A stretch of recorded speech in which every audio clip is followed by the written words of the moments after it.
Hello and welcome to Meadow Bakery. In this video I'm going to show you how to make parkin. Start off by preheating your oven to 160 degrees Celsius. Put some butter, golden syrup and sugars in a pot.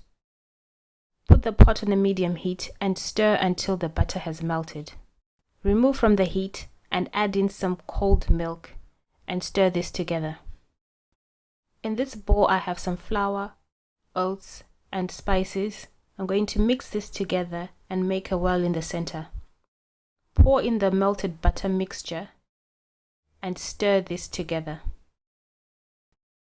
Add in 1 egg and stir.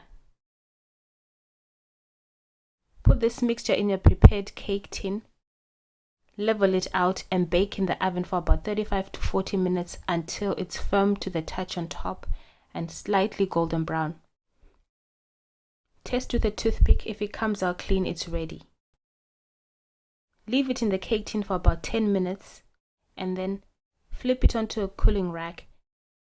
Peel off the paper and then leave to cool completely. You can dust some icing sugar on top if you like, or just leave it. And then I'm going to cut it and show you what it looks like inside. It's nice, baked through, it smells amazing and tastes great. Thanks for watching and see you again soon. For more videos like this, visit my website www.meadowbrandbakery.com. Please like and subscribe to my channel.